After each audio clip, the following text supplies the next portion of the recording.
Cuando a una niña se la trata como mercancía, algo dentro de ella muere mucho antes de que le roben su inocencia. Hola, mis queridos amigos, aquí la abuela Teresa con mis 68 años de experiencia vital y una historia que ha estado encerrada en mi alma durante más de 5 décadas.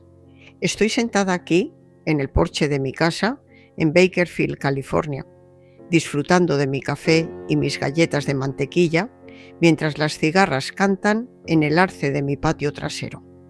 Hoy he decidido abrirles mi corazón a todos ustedes porque ciertas verdades necesitan ser contadas, incluso si duelen en el alma, tanto de quien las cuenta como de quien las escucha.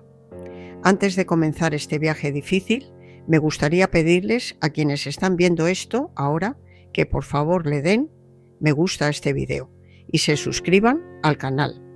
Significaría mucho para mí saber que no estoy sola al compartir esta historia.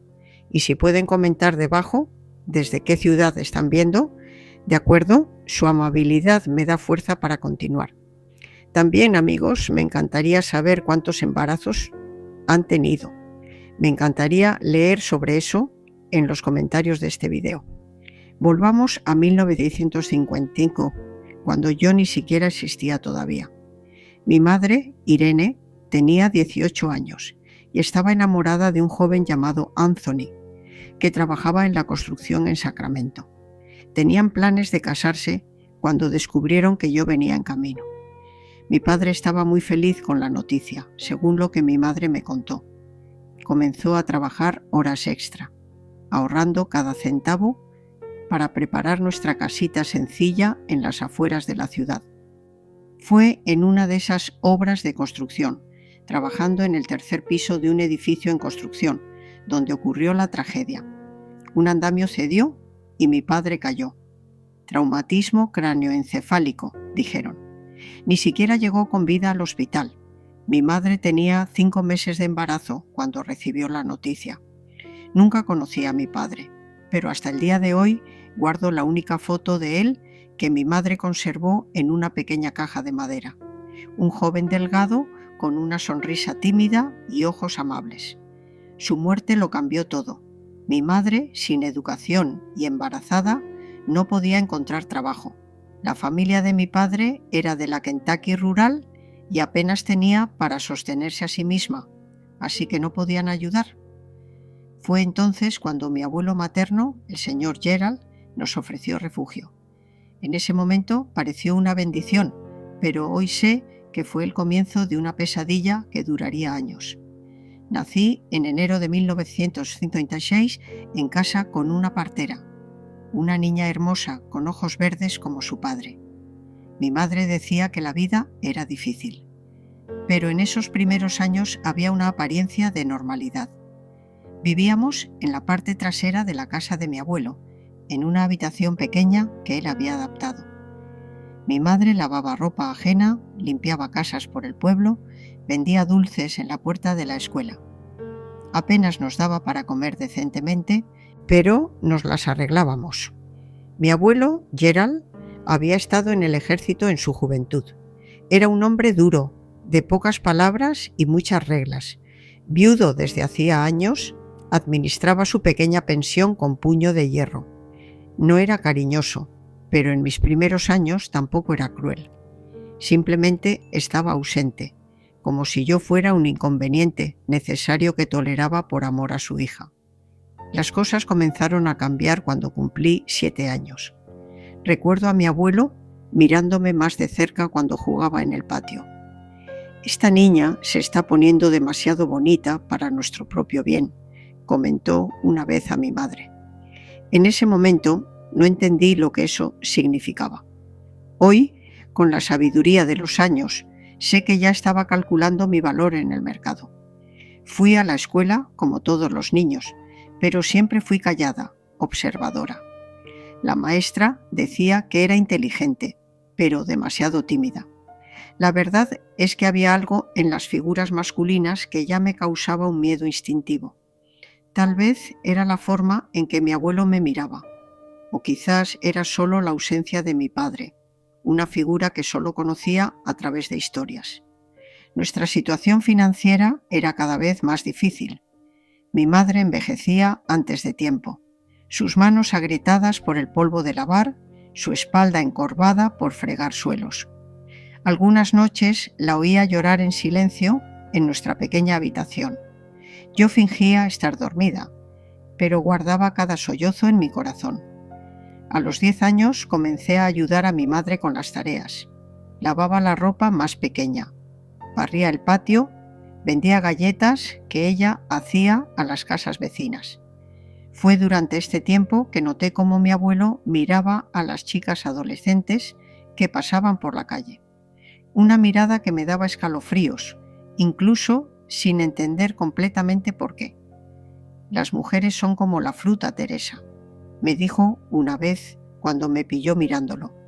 Hay que cogerlas en el momento justo, ni demasiado verdes ni demasiado maduras. Me sentí confundida por esa extraña comparación, pero me la guardé para mí como me guardé tantas otras cosas. Mi madre trabajaba más y se quedaba menos y menos en casa. Noté que evitaba pasar demasiado tiempo cerca de su propio padre, como si algo en él también la asustara. Años después, entendí que probablemente ella intuía lo que iba a venir, pero estaba demasiado atrapada por la necesidad como para hacer algo al respecto. Cuando cumplí 12 años, tuvimos un problema serio. Mi madre enfermó, una neumonía severa que la dejó postrada en cama durante casi 2 meses. Incapaz de trabajar, las deudas se acumularon. El dinero de la pensión de mi abuelo apenas cubría las medicinas. Fue durante este tiempo que lo vi hablando con un hombre desconocido en nuestra verja. Un hombre gordo de unos 40 años, bien vestido, con un coche grande aparcado enfrente. Me miraron unas cuantas veces durante la conversación y el hombre sonrió de una manera que me hizo salir corriendo hacia dentro de la casa. ¿Quién era ese hombre, abuelo?, pregunté después de que el extraño se fuera. Un amigo que puede resolver nuestros problemas, Teresa. Está interesado en conocerte mejor. Esa frase resonó en mi cabeza durante días. Todavía era demasiado inocente para entenderlo completamente. Pero algo muy dentro de mí estaba sonando alarmas. Mi madre se recuperó gradualmente, pero la situación financiera solo empeoró. El casero amenazaba con el desahucio. Las farmacias ya no querían vender a crédito. Fue entonces cuando, una noche de mayo, unos meses antes de mi 13º cumpleaños, oí una conversación que cambiaría mi vida para siempre. Todavía es demasiado joven, papá. La voz de mi madre sonaba angustiada. No es joven en absoluto, ya es casi una mujer. Y el doctor Augustus ofreció mucho dinero. Dinero que necesitamos, Irene, o has olvidado las facturas que tienes que pagar. Pero es solo una niña, mi hija. ¿Y de qué sirve ser tu hija si ambas terminan en la calle? El doctor no le hará daño, solo quiere que lleve un hijo que su esposa no puede tener.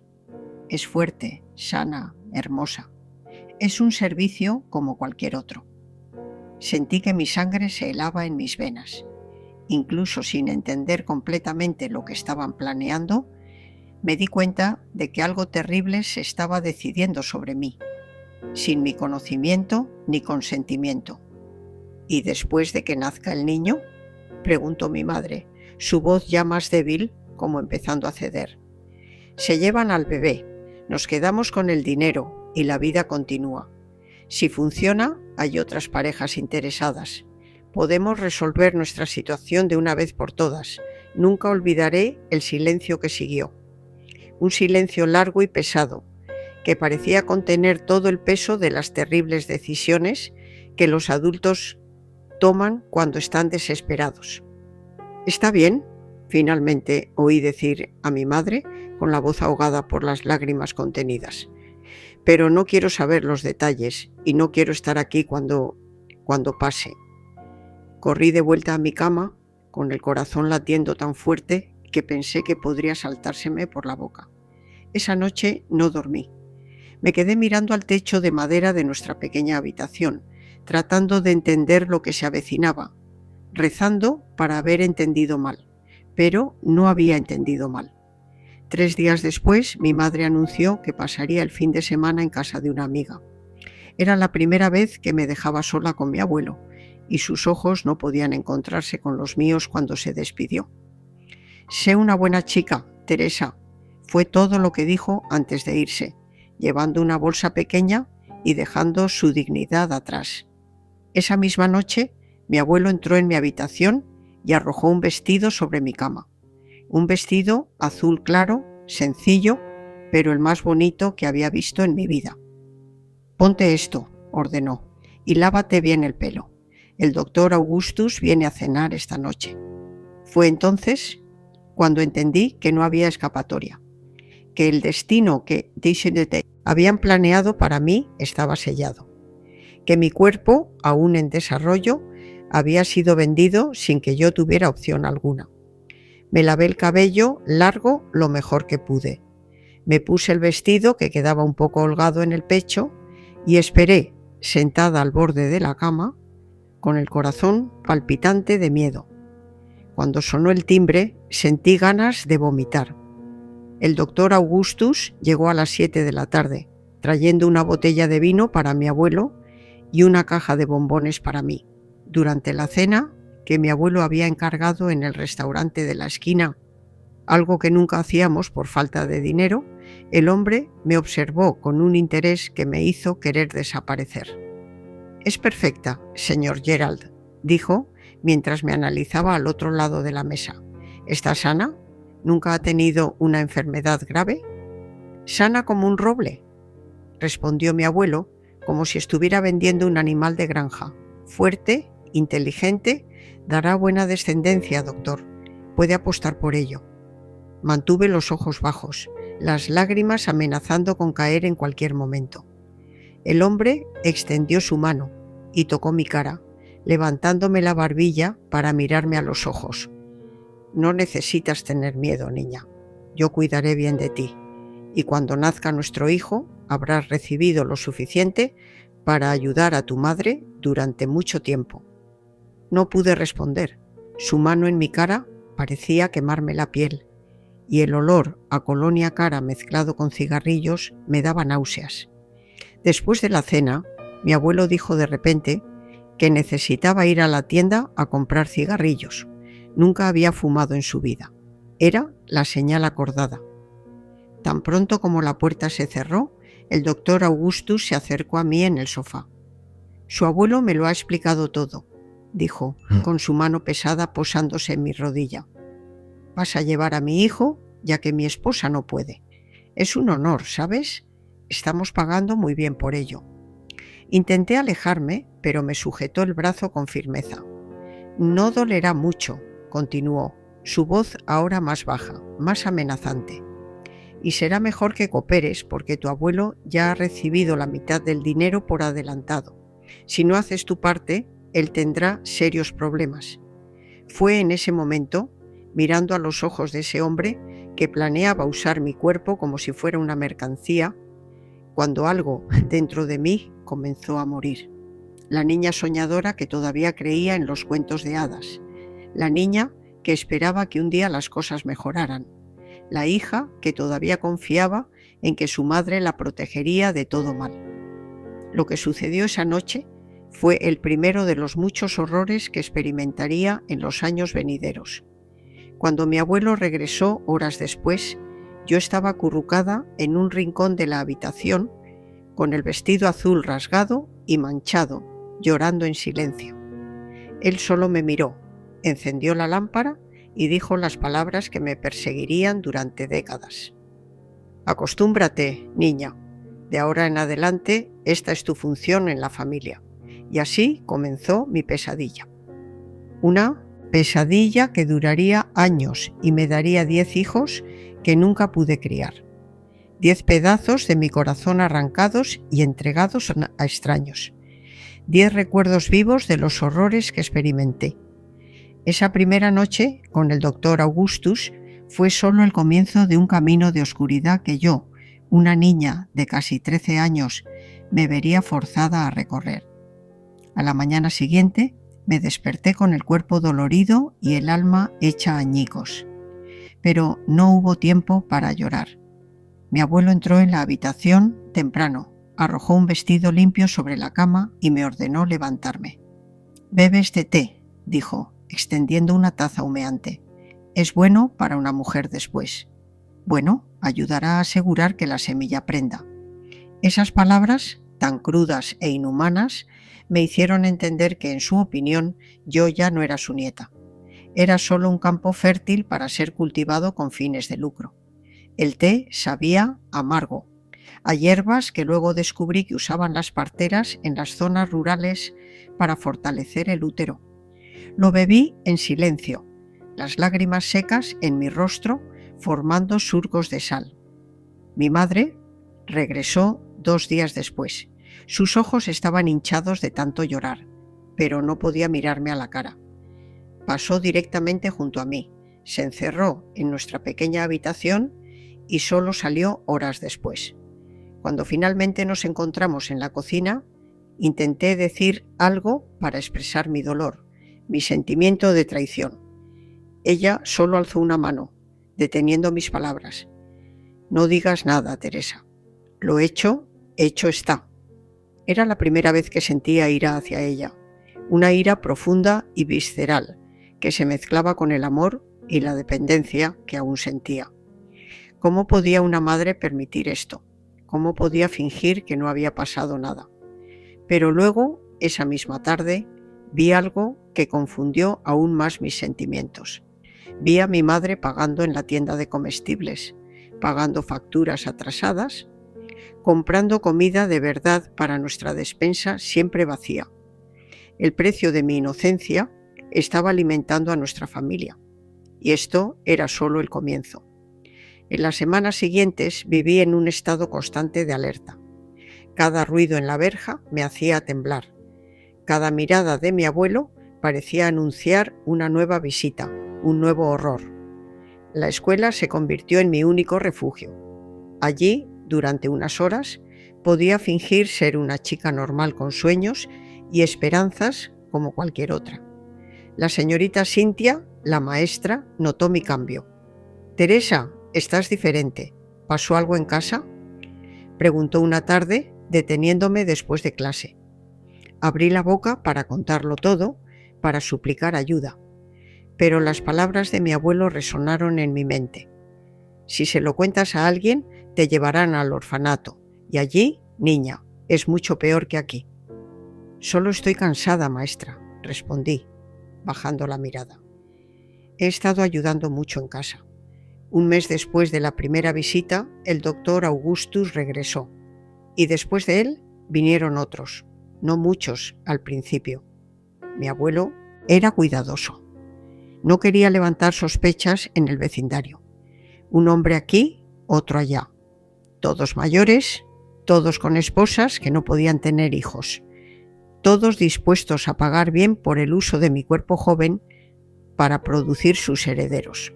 Cuando mi periodo se retrasó, 2 meses después de esa primera noche, mi abuelo celebró como si hubiera ganado la lotería. «Funcionó al primer intento», exclamó a mi madre, quien solo asintió en silencio. Recuerdo poner mi mano sobre mi vientre a un plano, tratando de sentir alguna conexión con la vida que comenzaba a formarse allí. Una vida creada en violencia, pero no culpable de nada. Se le informó al doctor Augustus, quien apareció al día siguiente con su esposa, una mujer delgada y elegante llamada Claire. Ella me miró con una mezcla de gratitud y desprecio que nunca olvidaré. «Nos vas a dar el mayor regalo de todos», dijo, forzando una sonrisa mientras su esposo hablaba con mi abuelo en el porche. «Pero recuerda, no es tu hijo, es nuestro. Tú solo eres la jardinera que cuida de nuestra semilla». Durante ese primer embarazo a los 13 años, mi cuerpo cambió rápidamente. Tuve que dejar de ir a la escuela cuando mi vientre comenzó a notarse. «Diremos que te fuiste a pasar un tiempo con familiares en el campo», explicó mi abuelo. «Cuando vuelvas sin barriga, nadie preguntará mucho. Estuve confinada en la casa durante meses. El doctor Augustus pagó vitaminas, buena comida, incluso ropa de maternidad. Me trataban como a una gallina de premio que necesitaba estar bien alimentada para producir el mejor huevo. Cada 2 semanas, él y su esposa aparecían para monitorear el desarrollo. Él me examinaba, me medía la barriga, escuchaba el corazón del bebé. Esos momentos eran demasiado humillantes para describirlos. Mi madre, durante este periodo, comenzó a cambiar. Con el dinero que entraba, redujo sus trabajos de limpieza. Se compró ropa nueva, empezó a salir más con amigos. Era como si intentara escapar de la realidad de lo que estaba sucediendo en nuestra casa. Como si quisiera creer que el dinero venía de otra fuente. Vas a dar una vida mejor a nuestra familia. A veces decía, en un raro momento en que estábamos solas: un día entenderás que hicimos lo necesario. Pero yo no lo entendía y nunca lo haría. El nacimiento de mi primer hijo, un varón, ocurrió en casa con una partera pagada por el doctor Augustus. Fue doloroso, aterrador, una experiencia que ninguna niña de 13 años debería pasar.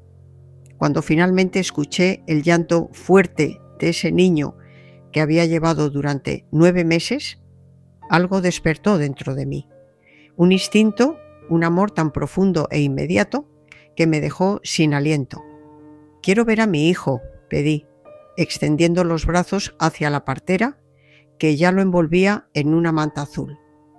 «No es tu hijo», respondió secamente, entregando el bebé a Claire, quien esperaba ansiosa en la puerta. «Has cumplido tu parte, ahora descansa». Escuché el llanto de mi hijo disminuir mientras se lo llevaban. Las lágrimas corrieron por mi rostro mientras miraba al techo, impotente. Era la primera vez que una parte de mi corazón me era arrancada. No sería la última. Supe su nombre días después: Peter Augustus. El doctor se encargó de decírmelo, quizás como una forma distorsionada de gratitud, y también me trajo un sobre gordo con dinero. «Tu parte por el excelente trabajo», dijo. El dinero fue directamente a las manos de mi abuelo. Por supuesto, solo tuve 2 semanas para recuperarme antes de que mi abuelo llegara con noticias. Había otra pareja interesada, un cafetalero del norte de California, y su joven esposa, que no podía llevar un embarazo a término. «Pero acabo de tener un bebé», protesté, con mi cuerpo aún adolorido, mis pechos aún goteando leche que ningún bebé mamaría. «Necesito tiempo. El tiempo es dinero, niña», respondió, implacable, «y este granjero está pagando el doble de lo que pagó el doctor Augustus». Así fue como a los 14 años me embaracé por segunda vez. Y luego por tercera, casi sin intervalo, mi cuerpo joven, fuerte y sano, como le gustaba señalar a mi abuelo a los clientes, se recuperaba rápidamente. Era una productora eficiente en su visión distorsionada. Entre mis 13 y 18 años di a luz a 5 hijos, 5 bebés que me fueron arrancados de los brazos antes de que pudiera siquiera memorizar sus caras. Para el mundo exterior, yo era la problemática nieta del señor Gerald, que siempre iba y venía de casa de familiares en el campo, siempre enferma, siempre recluida. En realidad, era una prisionera, una esclava reproductiva, mantenida bajo control por mi propia familia. Mi madre, durante este periodo, se transformó en alguien que apenas reconocía. Con el dinero de mis servicios compró su propia casa al otro lado del pueblo. Venía a visitarnos de vez en cuando, siempre bien vestida, siempre con prisa. Consiguió lo que quería, libertad financiera. El precio fue la libertad de su propia hija. «¿Por qué permites esto?», le pregunté una vez con la barriga grande, con lo que sería mi cuarto hijo. «¿Por qué no me ayudas a escapar?». Ella miró hacia otro lado, incapaz de enfrentar mi acusación directa. «¿Escapar a dónde, Teresa? ¿Con qué dinero? ¿Para hacer qué? Ni siquiera terminaste la primaria y ahora tienes esta reputación». «¿Qué reputación?». «La que crearon para mí, de una chica que desaparece y aparece embarazada. La gente habla, hija, y tu abuelo tiene conexiones. Hay gente importante involucrada en esto, gente a la que no le gustaría ser expuesta. Fue entonces cuando entendí que no solo era víctima de mi abuelo, era víctima de todo un sistema que permitía a hombres poderosos comprar el cuerpo de una niña, que cerraba los ojos ante lo obvio, que culpaba a la víctima en lugar del agresor. Me di cuenta de que incluso si escapaba, ¿a dónde iría? ¿Quién creería mi historia? A los 19 años ya había dado a luz a 6 hijos. Mi cuerpo mostraba las marcas de tantos embarazos consecutivos. Estrías plateadas cubrían mi vientre y mis pechos. Mi útero se debilitó, como me advirtió una de las parteras.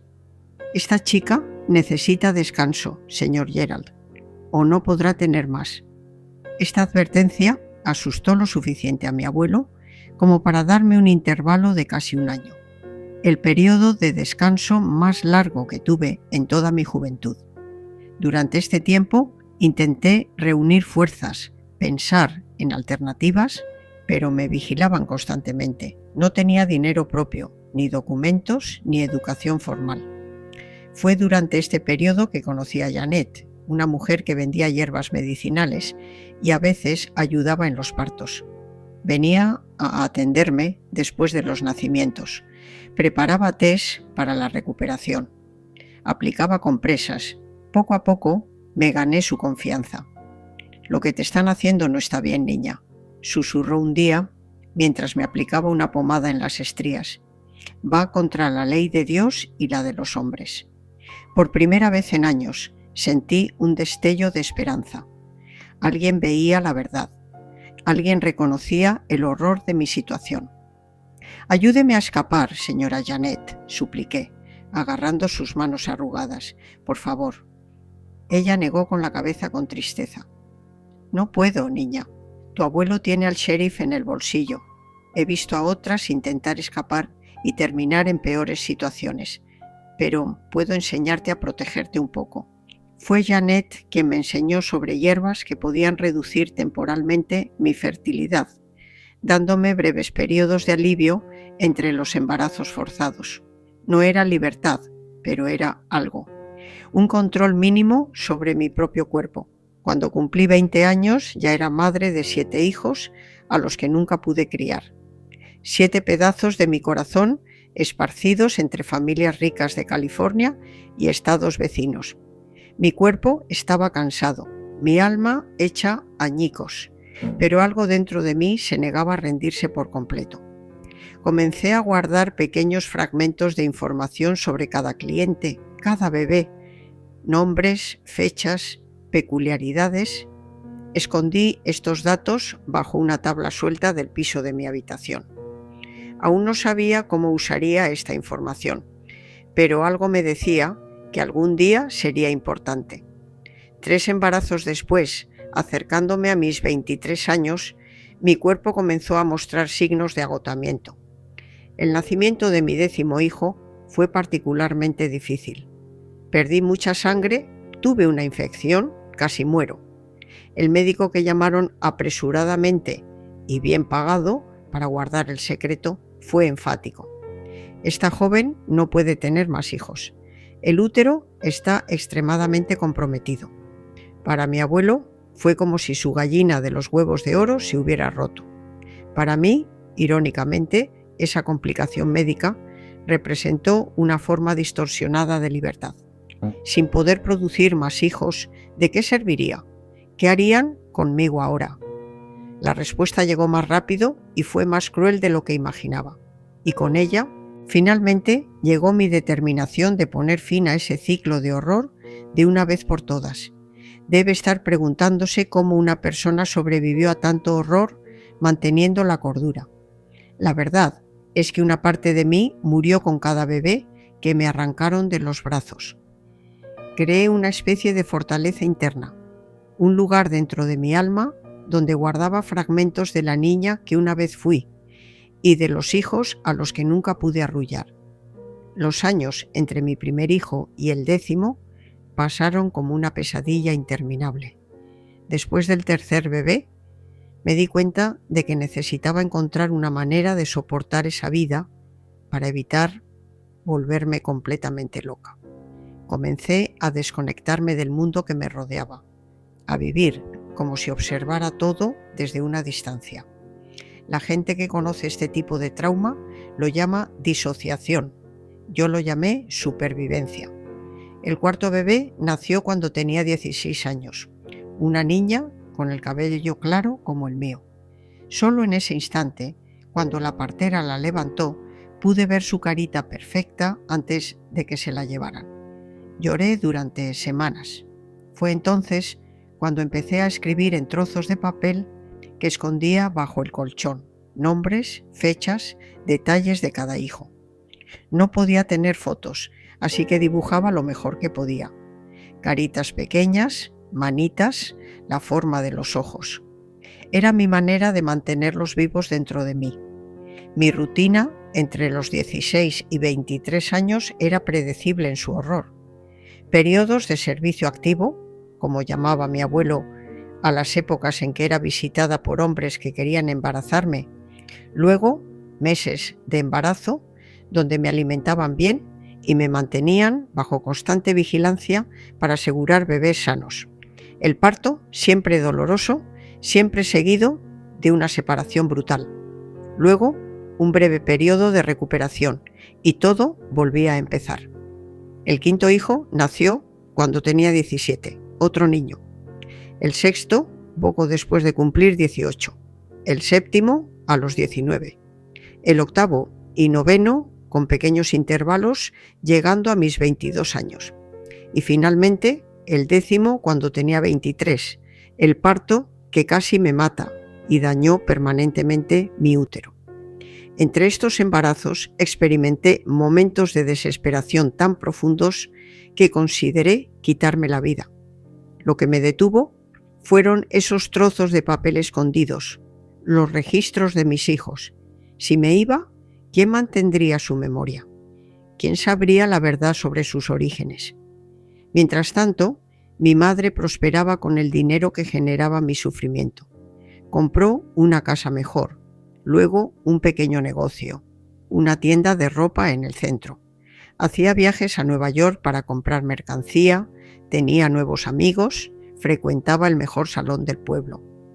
Nuestra relación se convirtió en un abismo insalvable.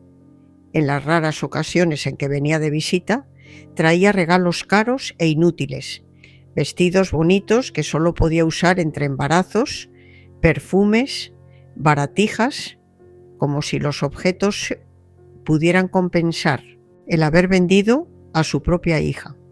Si está disfrutando de la historia de mi vida, por favor suscríbase al canal y dé me gusta a este video. Este simple acto me ayuda tremendamente. Un día entenderás que hice lo mejor que pude con lo que teníamos, solía decir, repitiendo esta frase como un mantra que quizás la ayudaba a dormir por la noche. Nunca respondí. ¿Qué podía decir? ¿Que lo entendía? Eso habría sido una mentira demasiado grande, incluso para los estándares distorsionados de nuestra familia. Mi abuelo, por otro lado, mostraba su prosperidad de manera más discreta. Renovó la casa, compró una radio nueva, bebía cerveza importada. Más importante aún, ganó estatus. Era visto como un hombre de negocios exitoso, invitado a eventos importantes del pueblo, tratado con respeto. Nadie cuestionaba la fuente de su repentino ingreso.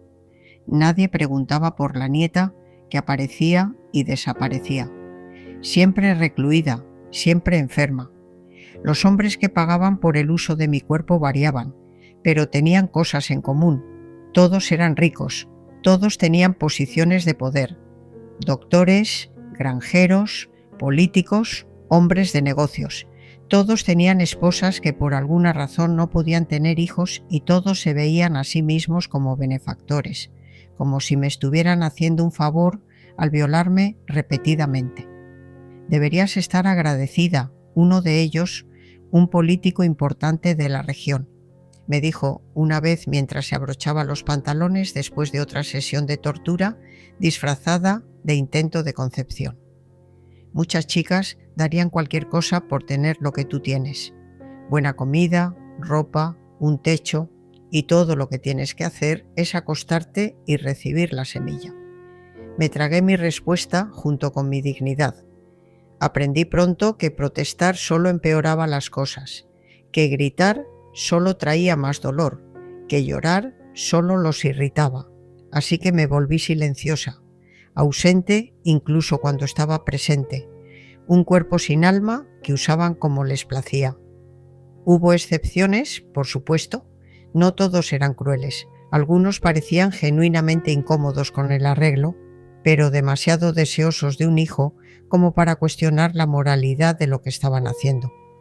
Uno de ellos, un profesor universitario de Sacramento, incluso me preguntó si estaba allí por mi propia voluntad. Antes de que pudiera responder, mi abuelo intervino. Por supuesto que sí, doctor. Sabe la importancia del trabajo que hace, generar vidas para familias que no pueden tener hijos de forma natural. La mentira era tan absurda que casi me reí, casi. Pero la risa, como tantas otras emociones, había muerto en mí hacía mucho tiempo. Las esposas de estos hombres me trataban de diferentes maneras, algunas con gratitud renuente, otras con celos apenas disimulados, la mayoría con una mezcla de desprecio y fascinación. Yo era a la vez la solución a sus problemas y el recordatorio vivo de sus fracasos. Lo único que tenían en común era la determinación de quedarse con los bebés que producía mi cuerpo, como si fueran mercancía encargada a una tienda. No te encariñes, me advirtió la esposa del séptimo cliente cuando notó que acariciaba mi vientre mientras tarareaba una canción de cuna. Será más fácil para todos si recuerdas tu lugar en este arreglo. Mi lugar, como si yo hubiera elegido esa posición, como si hubiera tenido opción alguna. El octavo parto fue particularmente traumático.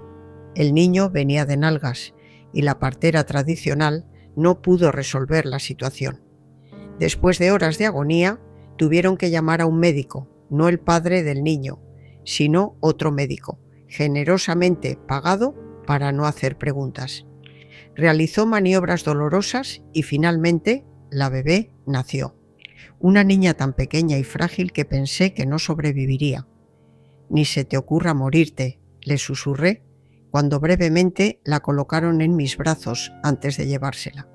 Sé fuerte, como tu madre tuvo que serlo. En ese momento algo cambió en mí. Comenzó a formarse una resolución, aún nebulosa, aún sin forma definida. Si no podía salvar a mis hijos, si no podía recuperarlos, quizás podría al menos asegurarme de que supieran la verdad algún día, de que no eran hijos de las mujeres que los criaron, sino de una joven que nunca tuvo opción. Comencé a ser más metódica en mis notas secretas, no solo nombres y fechas, sino direcciones que ocasionalmente lograba escuchar en conversaciones, detalles sobre los padres, marcas de nacimiento o características distintivas de cada bebé. Cualquier cosa que pudiera ayudar algún día a identificarlos. Entre el 9º y 10º nacimiento tuve el periodo de descanso más largo, casi 10 meses. Mi cuerpo mostraba claros signos de agotamiento. Solo tenía 22 años, pero parecía mucho mayor, debilitada por embarazos consecutivos, partos difíciles, separaciones traumáticas y abuso constante. Algunos días apenas podía salir de la cama. Fue durante este periodo que descubrí que mi madre había comprado una casa en la playa en Santa Bárbara, un refugio vacacional construido con el dinero generado por mi sufrimiento. La noticia llegó a través de Janet, quien seguía siendo mi única conexión con el mundo exterior.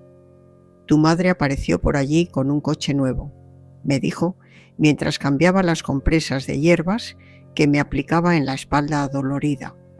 Hablando de la nueva casa en la playa, invitando a gente a visitar. Parece que el negocio le va muy bien. Eso fue como un puñetazo en el estómago. Mientras yo vivía una pesadilla sin fin, mi propia madre disfrutaba de los frutos de mi tormento sin aparente remordimiento. La traición fue casi tan dolorosa como el abuso físico. Cuando me embaracé por 10ª vez a los 23, algo en mí ya sabía que sería la última. Mi cuerpo estaba al límite. El embarazo fue difícil desde el principio. Náuseas constantes, sangrados, dolores que no cesaban. El médico que ocasionalmente venía a examinarme, abundantemente pagado por el padre del niño, un empresario del sector del café, mostraba preocupación, pero nadie se atrevía a sugerir terminar el embarazo. El producto final, el bebé, era demasiado valioso para perderlo. El trabajo de parto comenzó prematuramente en el 8º mes. Dolor insoportable, hemorragia, fiebre alta. Recuerdo vagamente que me llevaron apresuradamente a una clínica privada en las afueras del pueblo donde nadie haría preguntas. Recuerdo la cara asustada del médico, las enfermeras corriendo, a mi abuelo pálido de preocupación. No por mí, por supuesto, sino por el dinero que dejaría de recibir si yo moría. El bebé nació, un niño pequeño pero sano, que fue inmediatamente llevado. Yo, en cambio, estuve entre la vida y la muerte durante días. Infección generalizada, hemorragia severa, útero dañado irreparablemente. Cuando finalmente recuperé la conciencia por completo, el médico fue claro. No puede tener más hijos. Fue necesario extirpar parte de su útero para salvarle la vida. Para la mayoría de las mujeres, esa noticia sería devastadora. Para mí, fue como si se abriera una puerta después de una década encerrada en una mazmorra. No poder tener más hijos significaba que ya no serviría para el propósito que mi abuelo había destinado para mí. Significaba que tal vez finalmente podría vislumbrar alguna forma de libertad. Pero la realidad resultó ser bastante diferente a mi breve esperanza. Cuando regresé a casa, después de 2 semanas en el hospital, encontré a mi abuelo sentado en la sala, con un vaso de whisky en la mano y una mirada calculadora que conocía demasiado bien.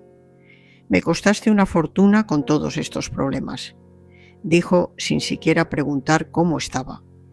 «Y ahora ya no sirves para el propósito principal». Guardé silencio, esperando. Sabía que cualquier cosa que dijera podría empeorar lo que venía. «Pero todavía eres joven y bonita», continuó, estudiándome como si evaluara un animal. «Todavía puedes servir para otros tipos de servicio. Tengo amigos que pagarían bien por una joven experimentada como tú, incluso si no puede dar hijos». El horror de esa sugerencia me golpeó como un rayo. Después de todo lo que había pasado, después de que usaran mi cuerpo como una incubadora durante una década, ahora me transformarían en un simple objeto sexual. La idea era insoportable, incluso peor que lo que ya había vivido. Fue en ese momento, enfrentándome a mi abuelo y viendo en él ya no al hombre que debería protegerme, sino al monstruo que había destruido mi vida, que tomé mi decisión final. Era hora de terminar con ese ciclo de horror, sin importar el costo. Era hora de buscar mi libertad o morir en el intento. Con una calma que me sorprendió incluso a mí misma, simplemente asentí ligeramente y me retiré a mi habitación. No dije nada, no mostré revuelta. Lo dejé pensar que me había quebrado completamente, que era solo una cáscara vacía, lista para aceptar cualquier destino que planeara para mí. Pero esa noche, sola en mi habitación, juré por los 10 hijos que me arrebataron, que ese hombre pagaría por cada lágrima que derramé, por cada grito que suprimí, por cada pedazo de mí que fue vendido sin mi consentimiento. Juré que encontraría una manera de escapar y de asegurarme de que nunca le hiciera a otra niña lo que me había hecho a mí. La venganza, dicen, es un plato que se sirve frío, y yo, después de 10 años en el infierno, estaba lista para servir la mía. Planeé mi venganza con la paciencia de quien ha esperado demasiado, con la calma fría de quien ya no tiene nada que perder. Mientras mi cuerpo se recuperaba lentamente de la cirugía que salvó mi vida, pero me quitó la capacidad de tener más hijos. Mi mente trabajaba incansablemente, elaborando cada detalle de lo que haría a continuación. Mi abuelo me dio 2 semanas de descanso antes de comenzar a traer visitas para conocerme. Hombres diferentes a los de antes. No buscaban hijos, solo buscaban placer sin compromiso. Viejos amigos suyos, políticos locales, hombres de negocios de viaje, todos dispuestos a pagar bien por unas horas, con una joven que, según él, ya sabía cómo complacer a un hombre. Fingí sumisión. Bajé la mirada, asentí cuando daba órdenes, no protesté. Quería que creyera que me había quebrado por completo, que era solo una muñeca sin voluntad propia. Era crucial que no sospechara del fuego que crecía dentro de mí. Durante el día, cuando estaba sola en la casa, mi abuelo mantenía sus rutinas habituales, saliendo por la mañana para sus negocios. Comencé a buscar en cada rincón de esa casa. Necesitaba 3 cosas esenciales: dinero, documentos y pruebas. El dinero fue lo más fácil de encontrar. Mi abuelo, a pesar de su desconfianza natural, se había vuelto demasiado confiado con los años. Guardaba una buena cantidad en casa, escondida en un falso fondo dentro del viejo armario. No mucho, pero suficiente para darme un comienzo en otro lugar. Los documentos eran más complicados. Mi abuelo guardaba todo bajo llave en un cajón del escritorio. La llave, descubrí después de días de observar sus movimientos, permanecía en un llavero que siempre llevaba consigo, excepto cuando se duchaba. Fue durante una de esas duchas que logré hacer una copia en jabón, que luego usé para moldear una llave improvisada. Cuando finalmente abrí ese cajón, encontré toda mi vida resumida en papeles amarillentos: certificado de nacimiento, viejos documentos escolares, incluso una tarjeta de vacunación de mi infancia. Pero lo más importante, encontré los registros del negocio de mi abuelo. Cuadernos donde anotaba meticulosamente cada transacción, cada pago recibido por la venta de mi cuerpo y los bebés que generé, nombres, fechas, valores, la evidencia completa de sus crímenes. Tomé esos cuadernos con manos temblorosas, apenas creyendo que fuera tan estúpido como para guardar registros tan comprometedores. Pero entendí que era su trofeo, su prueba de astucia. Nunca imaginó que me atrevería a tocar sus cosas, que tendría el valor de enfrentarlo. Fotografié cada página usando una cámara simple que compré a un vecino, diciendo que quería fotografiar las flores del patio para un proyecto personal. Luego devolví los cuadernos exactamente como estaban. No podía sospechar nada hasta que fuera demasiado tarde. El tercer elemento de mi plan fue el más difícil. Necesitaba un aliado, alguien que pudiera ayudarme a escapar cuando llegara el momento, alguien en quien pudiera confiar en un mundo donde la confianza me había sido robada junto con todo lo demás. Fue entonces cuando pensé en Janet, la anciana curandera que me había ayudado durante años, que me había cuidado después de cada parto, que me miraba con genuina compasión cuando todos los demás solo veían una mercancía. Si había alguien que me ayudaría, sería ella. Una tarde, cuando mi abuelo salió a resolver negocios en la capital, envié a un niño del vecindario a llamarla, diciendo que me sentía enferma.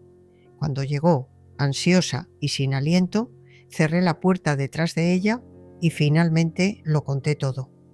No solo lo que todos ya sabían sobre los embarazos forzados, sino mi plan de escape, mi necesidad de justicia.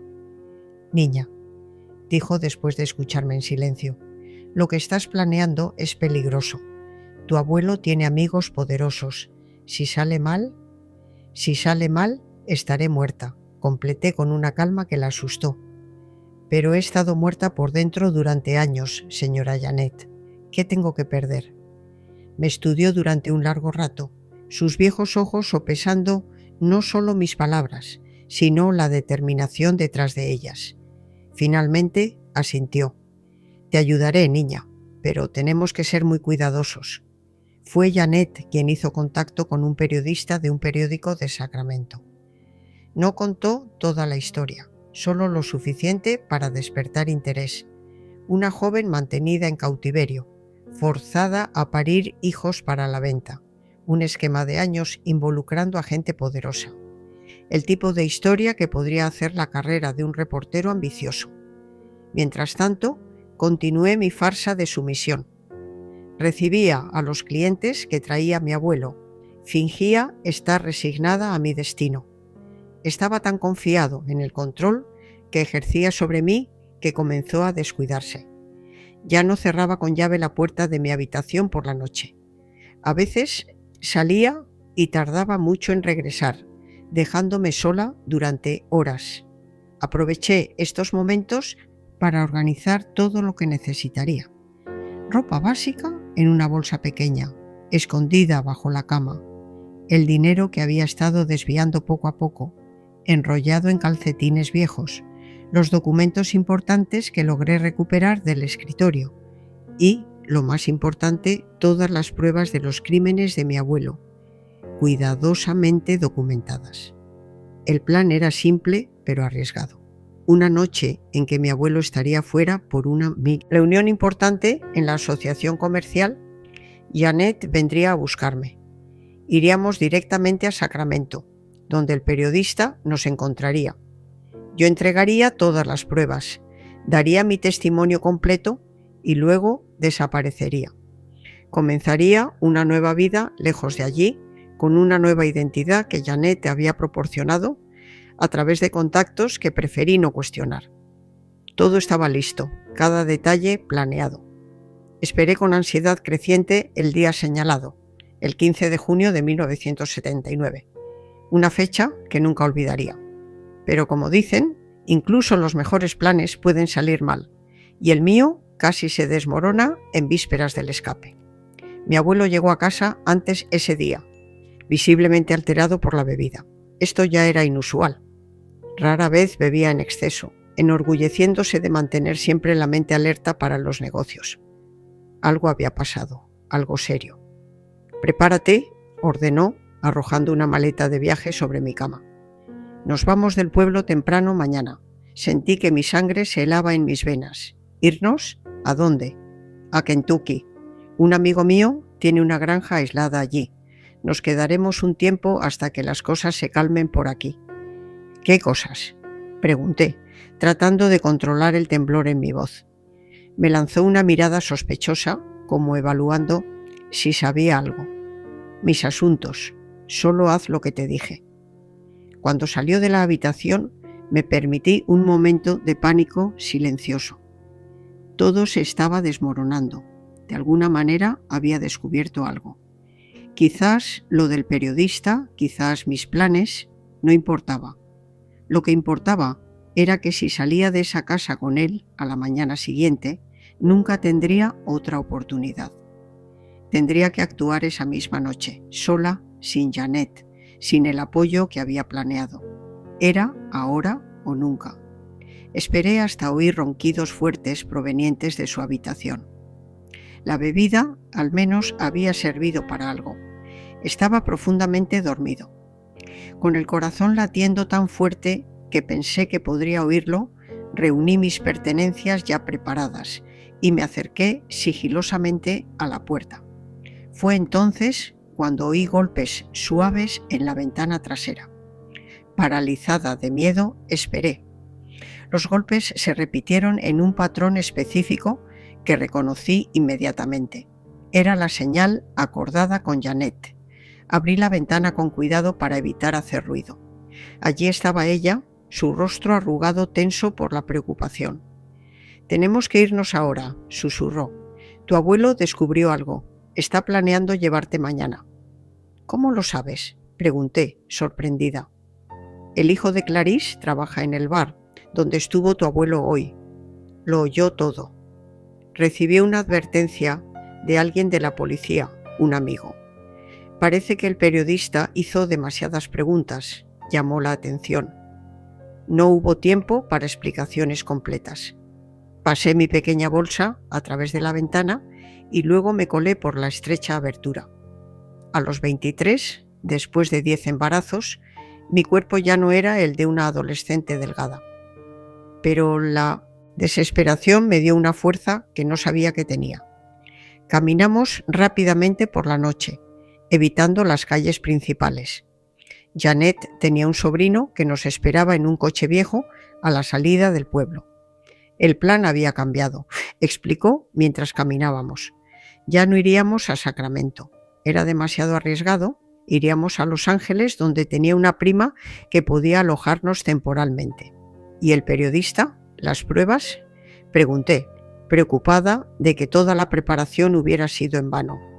Envié todo a él ayer, respondió. Copias de todo lo que reuniste.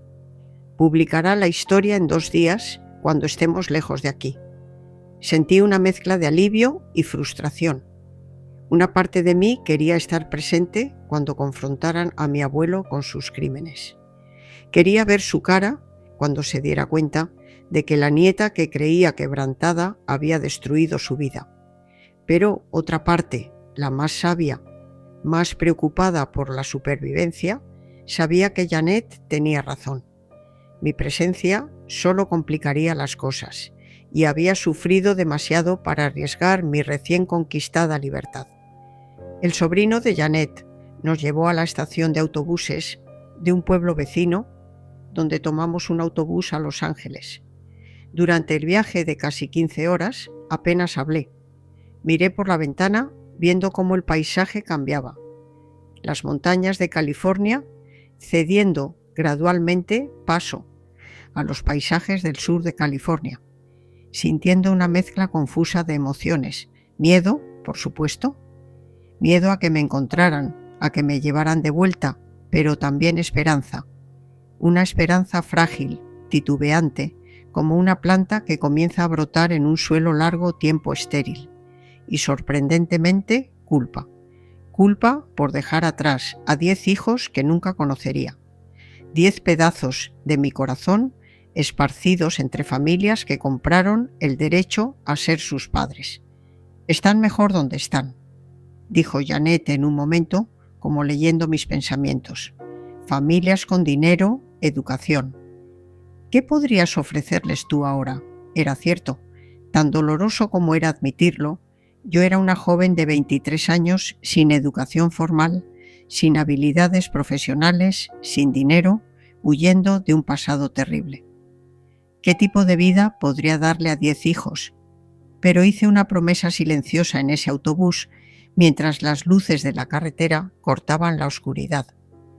Un día, cuando estuviera a salvo, cuando hubiera construido algo para mí, intentaría encontrarlos, no para perturbar sus vidas o extraer verdades que pudieran ser demasiado dolorosas, sino solo para saber que estaban bien, para estar segura de que al menos algo bueno había salido de tanto sufrimiento. Llegamos a Los Ángeles a la mañana siguiente. La ciudad fue un shock para mí, que nunca había salido de la California rural. El ruido, las multitudes, los edificios altos, todo parecía irreal, como una película. La prima de Janet, la señora Zoe, vivía en un pequeño apartamento en el este de Los Ángeles. Nos recibió con una hospitalidad cautelosa, claramente no entusiasmada con albergar fugitivas, pero el respeto que le tenía a Janet habló más fuerte. Fue allí, 3 días después de nuestra fuga, cuando vi el titular en el periódico que la señora Zoe trajo del trabajo. Escándalo en Bakersfield. Esquema de venta de bebés involucra a figuras importantes. Leí el artículo con manos temblorosas. El periodista había hecho un trabajo impresionante conectando puntos, entrevistando a personas que habían sospechado del esquema durante años, pero tenían miedo de hablar, presentando las pruebas que yo había reunido. Mi nombre no aparecía. me identificaban solo como una joven mantenida en cautiverio durante más de 10 años. Pero mi historia estaba allí, expuesta en toda su brutalidad. Mi abuelo había sido arrestado junto con 2 médicos involucrados y un sheriff que encubría el esquema. Otros clientes estaban siendo investigados. El artículo mencionaba que yo había escapado y que mi paradero era desconocido. También mencionaba a mi madre. Ella negó cualquier conocimiento del esquema, afirmando que creía que yo tenía problemas mentales y me embarazaba de novios ocasionales. Nadie le creyó, por supuesto. La evidencia era abrumadora. Sentí una mezcla compleja de emociones cuando terminé de leer. Alivio, principalmente. Justicia, finalmente. Pero también una profunda tristeza. No por la caída de mi abuelo. Ese monstruo se merecía cada segundo en prisión, sino por la vida que me fue robada, por los años que nunca volverían, por la inocencia perdida que ningún titular de periódico podría restaurar. ¿Y ahora?, le pregunté a Janet esa noche mientras estábamos sentadas en el pequeño balcón del apartamento, mirando las luces de la gran ciudad que ahora era nuestro refugio. «Ahora vives, niña», respondió, sus viejos ojos brillando con una sabiduría que solo la edad trae. Vive de verdad por primera vez, y eso es lo que intenté hacer. Con el dinero que había traído, alquilé una habitación sencilla en el este de Los Ángeles. Conseguí un trabajo en una panadería local donde aprendí a hacer panes y dulces. Muy lentamente, comencé a reconstruir algo parecido a una vida. Pero la sombra del pasado es larga. Tenía pesadillas constantes. Me sobresaltaba con ruidos repentinos. Evitaba a los hombres a toda costa. Me encerraba en mi pequeño mundo, con miedo de confiar, de abrirme, de vivir realmente. Fue entonces cuando, 6 meses después de mi escape, un evento inesperado cambió el curso de mi vida una vez más. Un encuentro casual que me enseñaría que incluso después del infierno es posible encontrar paz. Que incluso después de la más completa oscuridad, la luz puede brillar de nuevo. Los Ángeles en los años 80 era una ciudad de contrastes que me asustaba y fascinaba a la vez. Para alguien criada en un cautiverio disfrazado de hogar, cada esquina representaba un nuevo desafío. Cada interacción social era una prueba para mi espíritu herido. La panadería donde trabajaba estaba en una calle lateral concurrida del este de Los Ángeles. Me despertaba a las 4 de la mañana para preparar el pan que alimentaría a cientos de angelinos apresurados. Me gustaba el trabajo manual, la simplicidad de transformar harina y agua en sustento, el calor del horno que de alguna manera también parecía calentar mi corazón congelado. Fue en una mañana lluviosa de marzo de 1980, 6 meses después de mi escape, que conocí a Sebastián. Entró en la panadería empapado, sacudiendo su paraguas roto y riéndose de su propia mala suerte. Un día perfecto para un café caliente y unas tostadas, ¿no crees?, preguntó, sonriéndome con una naturalidad que me desconcertó. No estaba acostumbrada a los hombres que me hablaban como si fuera una persona normal, no un objeto. Sebastián era conductor de autobús, 30 años, con su propia historia de superación de adversidades. Hijo de padres inmigrantes de Honduras, perdió a sus padres temprano y fue criado por una tía en condiciones difíciles. Se ganó cada pieza de su vida a través del trabajo duro y una amabilidad que parecía resistir todas las dificultades que el mundo le imponía. Empezó a aparecer en la panadería todas las mañanas, siempre educado, siempre respetuoso. Hablaba de cosas simples, el clima, las noticias del periódico, una película que había salido en la televisión. Nunca preguntas personales, nunca invasiones de mi espacio, como si percibiera instintivamente que llevaba heridas profundas que no debían tocarse. Lo evité, por supuesto. Evitaba a todos los hombres, pero había algo en Sebastián. Quizás la forma en que hablaba con la misma suavidad a todos, desde el dueño de la panadería hasta la señora que barría la acera, que lentamente comenzó a derribar el muro que había construido alrededor de mi corazón. Nuestra primera cita fue tan simple como inesperada. Me ofreció un ride un día en que el cielo se abrió sobre Los Ángeles. Acepté solo porque la alternativa era esperar horas un autobús que quizás ni siquiera llegaría. En el coche viejo, pero impecablemente limpio, hablamos de verdad por primera vez. Me contó sobre su sueño de tener un pequeño rancho en las afueras de la ciudad, criar gallinas, plantar un jardín. Hablaba del futuro con una esperanza que me era completamente ajena. ¿Y tú, Teresa? ¿Cuál es tu sueño?, preguntó con genuino interés. Guardé silencio durante tanto tiempo que debió pensar que no respondería. La verdad es que nunca me había permitido soñar. Sobrevivir ya consumía toda mi energía. ¿Paz? Finalmente respondí. Solo quiero un poco de paz. Asintió como si esa simple respuesta contuviera toda la sabiduría del mundo. No hizo más preguntas. Simplemente encendió la radio, dejando que la música llenara el silencio entre nosotros. Nuestra relación creció con la lentitud de una planta delicada. Primero, los raides ocasionales, luego paseos por el vecindario los domingos, una película de vez en cuando, siempre respetando mis límites, nunca presionando por más de lo que podía dar. Me tomó 6 meses contarle fragmentos de mi historia. No todo. No tenía el valor para eso, pero lo suficiente para que entendiera por qué temblaba cuando alguien alzaba la voz, por qué me encogía cuando un hombre se acercaba demasiado, por qué lloraba cuando veía a niños jugando en los parques. Sebastián escuchó todo sin interrumpir, sin juzgar. Cuando terminé, simplemente tomó mi mano, el primer contacto físico que permití más allá de un rápido abrazo de despedida, y dijo: «Eres la persona más fuerte que he conocido, Teresa».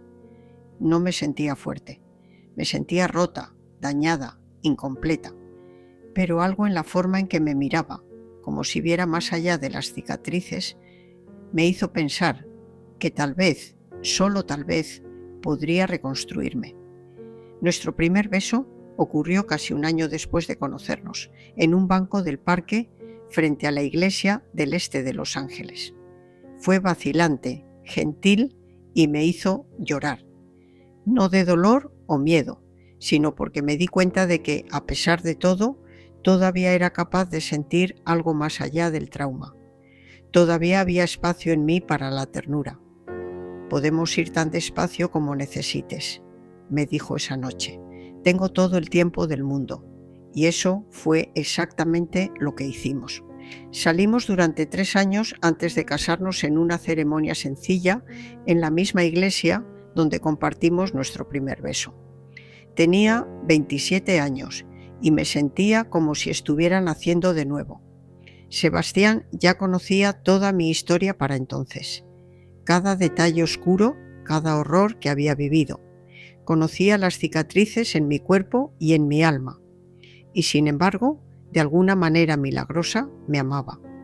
Nuestra vida matrimonial fue un aprendizaje constante.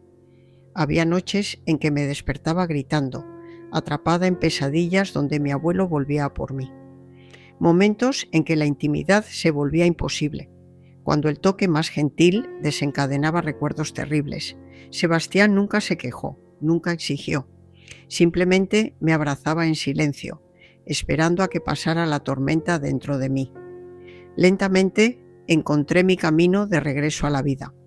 Con la ayuda de una psicóloga recomendada por Janet, quien permaneció como una presencia constante y cariñosa en nuestra vida, comencé a procesar el trauma, a entender que lo que me pasó no me definía completamente, no determinaba mi futuro. En 1984, 2 años después de nuestro matrimonio, Sebastián logró realizar su sueño.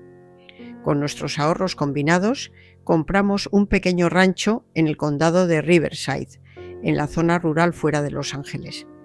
Nada lujoso, una casa sencilla, un terreno, algunos árboles frutales ya plantados, pero era nuestro. Un lugar seguro, lejos de las sombras del pasado. Fue ese mismo año que enfrentamos nuestro primer gran desafío como pareja. Después de meses de intentar quedar embarazada sin éxito, los médicos confirmaron lo que ya sospechábamos. Las complicaciones de mi 10º parto habían dejado secuelas permanentes. Nunca podría tener hijos biológicos nuevamente. Para muchas mujeres, esta noticia sería devastadora. Para mí fue complejo. Por un lado, estaba la tristeza de no poder darle a Sebastián un hijo de nuestro amor. Por otro, un alivio culpable de no tener que pasar nuevamente por el proceso físico y emocional del embarazo, tan asociado en mi mente con el trauma y la pérdida. «Podemos adoptar», dijo Sebastián la noche que recibimos la confirmación médica. «Hay tantos niños que necesitan un hogar, amor. Podemos construir nuestra familia de otras maneras». La idea de la adopción tocó algo profundo en mí. Mis 10 hijos biológicos estaban esparcidos por el mundo, viviendo vidas que nunca conocería. Quizás esta era una manera de sanar esa herida, no reemplazándolos, ya que eso sería imposible, sino canalizando el amor maternal que nunca pude expresar hacia niños que, como yo, habían sido marcados por el abandono y el dolor. El proceso de adopción en los años 80 era burocrático y lento, especialmente para una pareja de origen humilde como nosotros. Pero Sebastián fue persistente y yo había aprendido que la paciencia puede ser una forma de resistencia. Visitamos orfanatos, llenamos formularios, pasamos por entrevistas y evaluaciones. Fue en un hogar de acogida en Pasadena, donde encontramos a Marina, una niña de 4 años con ojos demasiado serios para su edad. Había sido abandonada por su madre adolescente y había pasado por 2 familias adoptivas que la devolvieron por ser demasiado difícil. No hablaba mucho, tenía pesadillas constantes y a veces tenía crisis de ira, aparentemente sin provocación. Reconocí inmediatamente en ella el reflejo de mi propio dolor. Cuando nos acercamos a su pequeña cama en el dormitorio colectivo, se acurrucó como un animalito herido esperando otro rechazo. En cambio, me senté en el suelo a distancia y comencé a cantar suavemente una canción de cuna que mi madre me cantaba antes de que todo se desmoronara. Al tercer día de nuestra visita, me permitió cepillarle el pelo. Al quinto, tomó la mano de Sebastián mientras paseábamos por el jardín del hogar. Al 10º, preguntó tímidamente si podía llamarnos mamá y papá. Tomó casi un año completar todos los trámites legales. En 1986, finalmente llevamos a Marina a casa. Nuestra familia había comenzado oficialmente. Los primeros meses fueron difíciles. Marina constantemente ponía a prueba nuestros límites, como esperando que en cualquier momento nos diéramos por vencidos con ella, como todos antes. Tenía crisis de llanto que duraban horas, se negaba a dormir sola, destruía juguetes en ataques de furia. Pero yo entendía ese dolor, entendía el miedo al abandono, la rabia contra un mundo que parecía decidido a herir a los más vulnerables. Y gradualmente, con amor constante y límites seguros, Marina comenzó a florecer. Su primera risa genuina al ver un cabritillo recién nacido en nuestra pequeña granja fue como música para mis oídos. 2 años después ampliamos nuestra familia nuevamente. Esta vez fueron 2 hermanos, Carlos, de 6 años, y Ana, de solo 2. Habían perdido a sus padres en un accidente automovilístico y no tenían otros familiares dispuestos a criarlos. Carlos era protector y serio, asumiendo responsabilidades muy por encima de su edad. Ana, tan pequeña, todavía buscaba a su madre en las primeras semanas. Nuestra casa, una vez tan silenciosa, se llenó de voces de niños, de carreras, de pequeños descubrimientos diarios. Plantábamos juntos en el jardín, cuidábamos de los animales, veíamos la televisión acurrucados en las noches de lluvia. Sebastián construyó columpios en los árboles y le enseñó a Carlos a pescar en el arroyo que cruzaba nuestra propiedad. Yo hacía pasteles los domingos y contaba cuentos antes de dormir. Inventaba historias donde niños tristes encontraban familias que los amaban para siempre. En 1990, nuestra familia se completó con la llegada de Wim, un bebé de solo 3 meses que había sido abandonado a la puerta de una iglesia. A diferencia de los otros niños, no llevaba recuerdos traumáticos, solo la necesidad universal de ser amado. Marina, ahora con 10 años, asumió el papel de hermana mayor con orgullo, ayudando a cuidar al bebé como si fuera su propia misión en la vida. Mirando a mis 4 hijos, porque así los veía como hijos de mi corazón, a veces me preguntaba por los otros 10, aquellos que llevé en mi vientre. ¿Estarían bien? ¿Serían felices? ¿Sabrían algo sobre sus orígenes? La respuesta a la última pregunta llegó inesperadamente en 1992, cuando Wim solo tenía 2 años. Llegó una carta dirigida a mí sin remitente. Dentro, un recorte de periódico y una nota escrita a mano. El recorte era de un periódico de California de ese mismo año. Hablaba de un libro recién publicado que revelaba detalles del caso de los vientres de alquiler de Bakersfield, como se había conocido el esquema de mi abuelo. El autor del libro se identificaba solo como hijo de una de las parejas involucradas que había descubierto sus orígenes después de encontrar documentos escondidos en la casa de sus padres. La nota manuscrita simplemente decía: «Gracias por darnos la vida, incluso en las peores circunstancias. Algunos de nosotros sabemos ahora la verdad. Estamos bien. Espero que tú también lo estés». Lloré durante horas después de leer esas palabras. Lloré por la niña que fui, por la madre que nunca pude ser, por esos 10 hijos, por las vidas que siguieron caminos tan diferentes al mío. Pero por primera vez no eran solo lágrimas de dolor. También había alivio, gratitud, una sensación de que algo importante había sido reconocido y honrado. Nunca descubrí cuál de mis hijos biológicos me había encontrado o cómo. Respeté su deseo de anonimato, su elección de simplemente hacerme saber que estaban bien, que conocían parte de la verdad. Era más de lo que jamás esperé tener. Los años siguientes fueron de relativa tranquilidad. Nuestros hijos crecieron, enfrentaron sus propios desafíos, construyeron sus identidades. Marina se convirtió en maestra. Su manera seria encontró propósito en educar a otros niños. Carlos siguió los pasos de Sebastián, convirtiéndose en conductor profesional. Ana descubrió un talento para la música que cultivamos con orgullo. Y Wim, nuestro menor, creció como un niño feliz y seguro, sin las sombras que marcaron a sus hermanos mayores. Sebastián y yo envejecimos juntos, nuestro amor madurando como un buen vino. Le diagnosticaron diabetes en 1995, lo que trajo algunas limitaciones a nuestra vida. Pero enfrentamos esto como enfrentamos todo, juntos, un día a la vez. En 2010 recibimos la noticia de que mi abuelo había muerto en prisión. Tenía 92 años y, según el periódico, nunca mostró arrepentimiento por sus crímenes. Mi madre había muerto años antes, en 1998, sola en su casa de playa, sin haber intentado contactarme nunca. No sentí nada más que un vago sentido de cierre cuando supe de esas muertes. Esas personas que compartían mi sangre, pero nunca mis valores, habían dejado de tener poder sobre mí hacía mucho tiempo.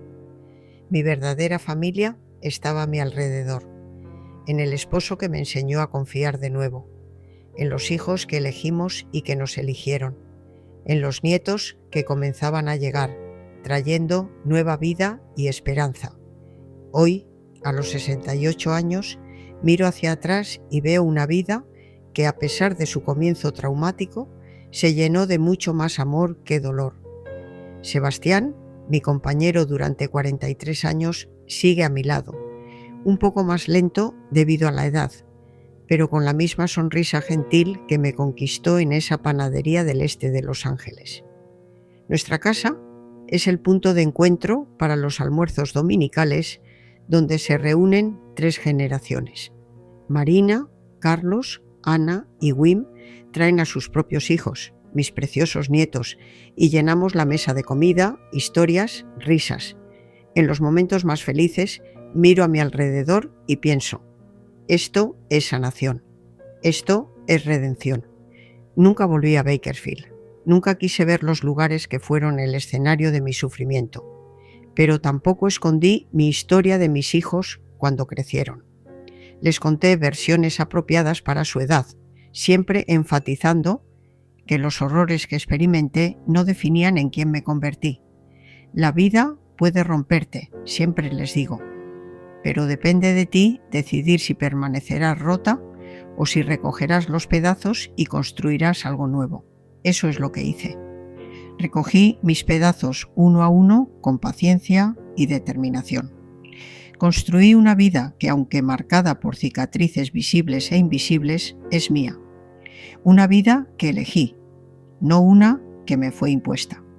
Si estás viendo este video y estás pasando por momentos difíciles, sabe que hay esperanza al otro lado del dolor, que incluso en las situaciones más oscuras siempre existe la posibilidad de la luz, que eres más fuerte de lo que imaginas y más resistente de lo que crees. Mis queridos que han seguido mi historia hasta este punto, les pido que dejen su me gusta en este video y se suscriban al canal Los abuelos no se tocan. Es muy importante para mí saber que mi relato tocó corazones y quizás ayudó a alguien que está pasando por dificultades similares a las que yo enfrenté. La vida no siempre es justa, mis queridos. A veces nos golpea con tanta fuerza que parece imposible levantarse. Pero créanle la palabra a esta anciana que lo ha visto todo. El amanecer siempre llega después de la noche más oscura, y cuando llega trae consigo la oportunidad de un nuevo comienzo. Un abrazo cariñoso de esta abuela que aprendió de la manera más dura que nuestra mayor fuerza se revela, precisamente en los momentos en que creemos que no tenemos fuerza alguna. Hasta la próxima.